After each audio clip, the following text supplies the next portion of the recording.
much with it because it's all in Chinese. But they have another one for educational Java applets. Again, I cannot demonstrate that because Adobe Connect, you need to tell it exactly what to share, and perhaps if I tried sharing the Java applet that might work, but if they stay inside a browser, Adobe Connect is much happier. So here's some very simple ones under Physics Lab, My Physics Lab, and I should be able to run some of these. So here's a cart with a pendulum.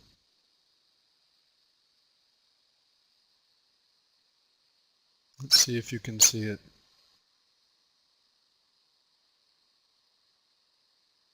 Yeah, do you guys see a spring with a pendulum going back and forth?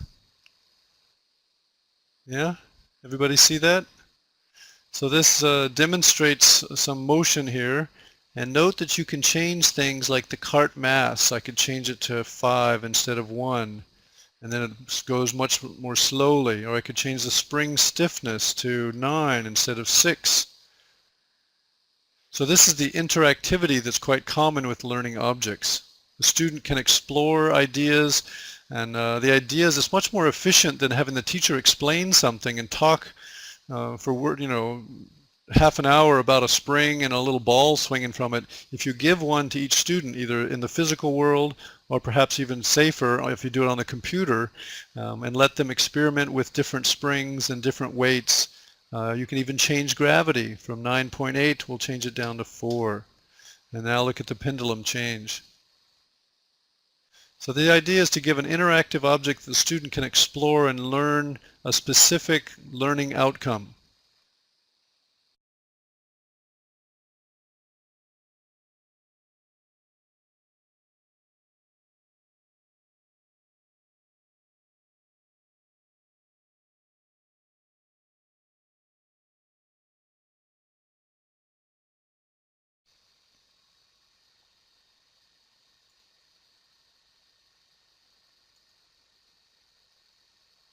So group 2, someone wrote, situative motivational factors may require customization to students. What do you mean by that? What do you mean customization? How would the activity be customized, or the motivational factor be customized?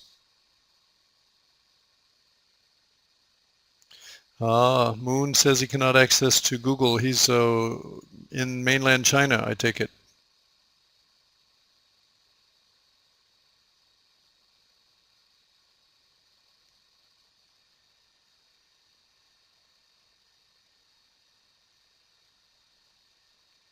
Someone else in group 2 noted that even individual activities like fishing can be motivated by situative factors in the way students report back. So I agree. If they know they're going to report back, this puts pressure on them to put in some quality effort, some quality thought.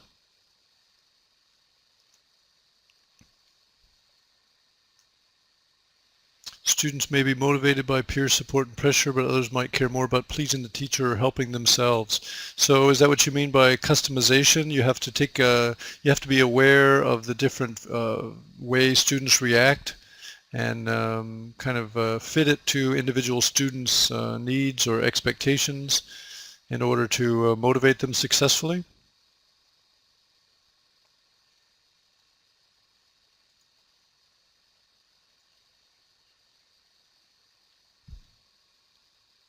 All right, good. I agree. Different students have different needs, and for example, here in our class, we've got Westerners, Guilos, we've got Hong Kong students, we have mainland students coming from very different backgrounds and very different educational experiences. So they will definitely have some different motivational requirements. Group 4 wants to organize a trip to feel the local culture and people for a deeper understanding of Japan. I'd like to go to Japan. I want to experience the local culture, and I think that's a big topic right now at Hong Kong U is experiential learning, getting out and tackling authentic problems in real contexts, and that would be very motivational, certainly. I think one difficulty you might have is assessing how effective it's been as a formative learning activity.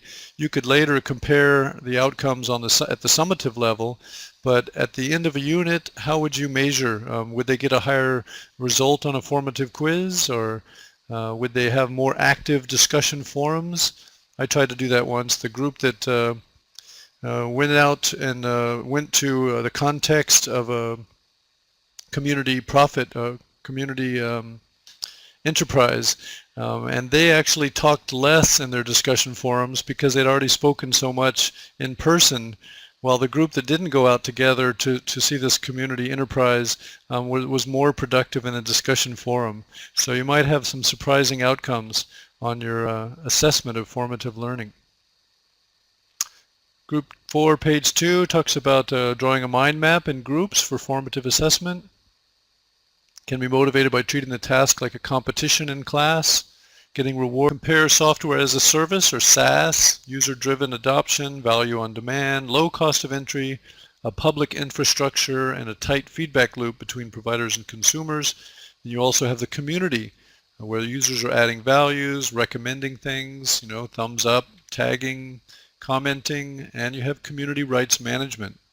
And finally, you've got this idea of everything is simple, easy to use, easy to remix. You've got Ajax making the UIs, user interfaces more responsive. You've got feeds coming in, Atom and RSS. Simple extensions, mashups, the rise of XML, for example. And HTML5 is another area where everything will come to a common standard. It's about the pedagogical and teaching assessment parts. So all three of it combined together is the concept of e-leadership.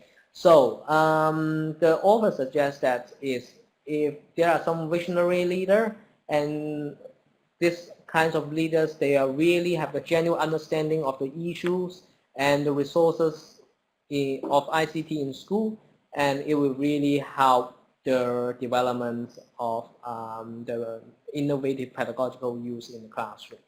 This is what we are sharing.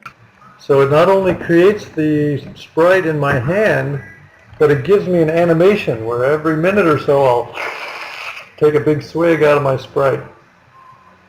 Notice the avatar is not just holding still, he's blinking and looking around. And he'll change his body stance. Now there he's taking a drink. Not a very realistic drink. Probably poured it down his face, But he does things. He'll change his stance. He'll change the way he holds his legs. He'll cross his arms. Another funny thing, when they cross their arms while they're holding a drink. And you can